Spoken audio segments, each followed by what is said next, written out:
Good morning students. कल हमने एक पोइम स्टार्ट की थी, lines written in early spring. Author of the poem is William Wordsworth. मैंने आपको कल इंट्रोडक्टरी में भी बताया था कि विलियम वर्ड्सवर्थ ने इसमें कौन से मूवमेंट्स को डिस्क्राइब किया है। While he is sitting in a grove and he is looking at the beauties of nature, but suddenly क्या फील होता है उनको कि इंसान के साथ कैसा ऑड या अजीब या ऑकवर्ड बिहेवियर कर रहा है। क्यों? क्योंकि इंसान के अंदर तरह तरह की फीलिंग्स हैं। वो फीलिंग्स जो निगेटिव फीलिंग्स हैं वो कितना उसको एडवर्सली अफेक्ट कर रही हैं, उस पर उल्टा प्रभाव डाल रही हैं। फिर उसने नेचुरल ब्यूटी को बहुत विविड या डिटेल्ड वे में डिस्क्राइब किया है, जहाँ उसने प्राइम रोज टफ्स, ग्रीन बोर, प्रीविंकल, अलग अलग तरह के फ्लावर्स और नेचुरल ब्यूटी को डिस्क्राइब किया है। Then he takes us towards the birds who are hopping or playing, and they're very happy in the lap of nature. The poet is also happy in the lap of nature. We were left with two stanzas. The budding twigs spread out their fan. So birds are happy in the lap of nature. Flowers are there. The poet is also very happy. He's feeling too good in the lap of nature. So they are budding twigs. Twig क्या होता है? एक तो होता है आपका जो trunk है, वो होता है पेड़ का तना, जो मोटे वाला पोर्शन है। उसके बाद है ब्रांचेस से छोटी जो पोर्शंस हैं उनको हम ट्विग्स बोलते हैं। मैं थोड़ी सी मैं कोशिश कर रही हूँ आपको बताने की how is this stranger described और how can we describe this stranger. So twigs are refer to this. So this is the shape. So tree looks like a fan. अगर आप दूर से देखोगे तो पेड़ एक फैन की तरह दिखता है, बड़ा सा fan. So these are small twigs. So the budding twigs means twigs which are having fresh leaves or maybe flowers. So they have spread out their fan. Spreading of fan means they are opened, वो खुले हुए हैं। They are looking like a big fan, बड़े से fan की तरह, to catch the breezy air, and they are enjoying the cool breeze. Twigs have spread out their fan to enjoy the cool breeze, and I must think, do all I can, and I must means मुझे सोचना ही सोचना है, which I can think, जो मैं सोच सकता हूँ। there was pleasure there, everything was happy in the lap of nature. कभी आपने इस चीज़ को महसूस किया होगा कि इवन इफ आजकल आप शाम को बाहर निकलते हो, तरह तरह की इंसेक्ट्स की आवाज़ें सुनाई देती हैं। They are very happy in the lap of nature. दिन में आप बाहर निकलते हो, आपको बर्ड्स दिखते हैं, आपको ट्रीज दिखते हैं, आपको ग्रास दिखती है, और हल्की हवा चल रही है, तो it seems as if it is everything is very happy in the lap of nature. So poet क्या फील करता है कि हर जगह हैप्पीनेस है, प्लेजर है नेचर में, वो चाहे बर्ड्स हैं, चाहे वो एनिमल्स हैं, चाहे वो ट्रीज हैं। लेकिन उसको एक चीज़ जो है वो उसको अपसेट कर रही है, what man has made of man, कि इंसान ने इंसान का क्या कर दिया है। क्लोजिंग स्टंजा है, if this believe from heaven be sent, if such be the nature holy plan.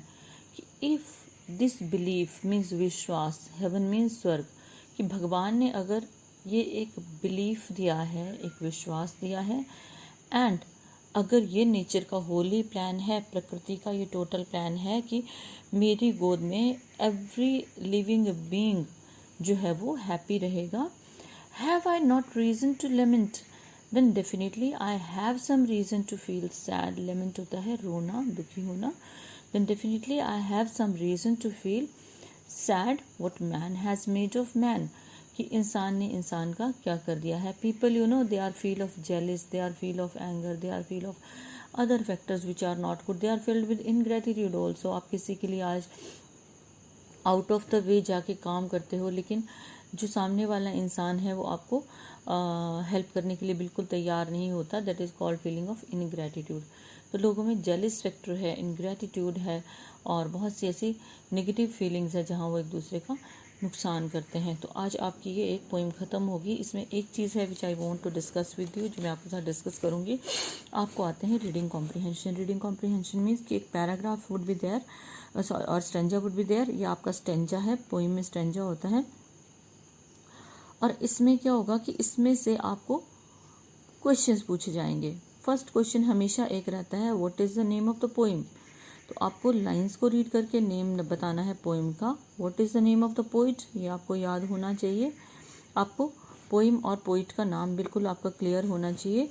And after that एक आपका जो है वो आता है आपका राइमिंग स्कीम का क्वेश्चन आता है, जैसे कि लास्ट वाले वर्ड जिनकी प्रोनाउंसिएशन मैच होती है, जैसे ये है लिंक, थिंक।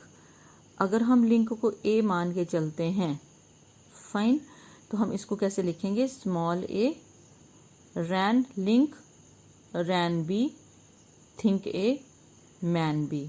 इसकी जो राइमिंग स्कीम आएगी वो ए बी आएगी, क्योंकि प्रोनाउंसिएशन जब हम करते हैं तो हमारा जो फर्स्ट लास्ट वाला जो वर्ड है उसकी प्रोनाउंसिएशन को हम उठाते हैं। Same is the case here, if you'll go there then you will find notes and thoughts. A कैसे लिखोगे आप इसको, a reclined mind, A B pronunciation जो है पहली और तीसरी लाइन की लास्ट के वर्ड्स की सेम है और दूसरे और फोर्थ की सेम है। उसी तरह से बोर, फ्लावर,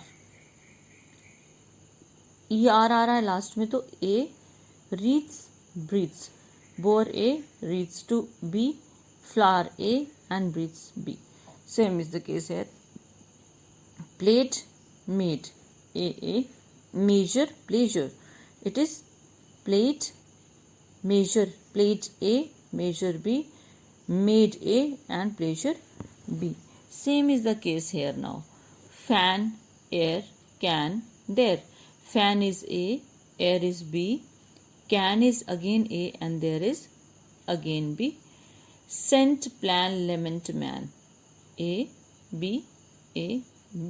लास्ट के शब्द की आपने प्रोनाउंसिएशन देखनी है, उसको ए मान के चलना है फर्स्ट लाइन का, और दूसरी का बी मान के चलना है। तो इसमें सारे में जो पैटर्न आपकी जो राइमिंग स्कीम है that is A and B. उसके साथ ही आप लोगों ने क्या करना है, इसके जो रीडिंग कॉम्प्रिहेंशन है वो आपने करने हैं, बिल्कुल ये फ्री के मार्क्स होते हैं। बुक में आपके रेफरेंस टू द कंटेक्स्ट की बात की गई है, बट एक्चुअली ये आपको नहीं आएंगे अब, ठीक है। अब आपको आएंगे रीडिंग कॉम्प्रिहेंशन, जहां आपको पूछा होगा what is the name of the author, what is the name of the work, और लाइंस में से क्वेश्चंस उठाए होंगे, तो आपको ये पोएम जो है वो क्लियर होनी चाहिए। उसके बाद आप करोगे third question is very important. अगर आप इसको कर लेते हो तो आपका ऑलमोस्ट सारे का सारा पोएम का सेक्शन कवर हो जाता है। Fourth questions we don't need to do, fifth questions we don't need to do, हमें करने की ज़रूरत नहीं है। आपने इसमें से सिर्फ इसका थर्ड क्वेश्चन करना है और रीडिंग कॉम्प्रिहेंशन आपने प्रिपेयर करने हैं।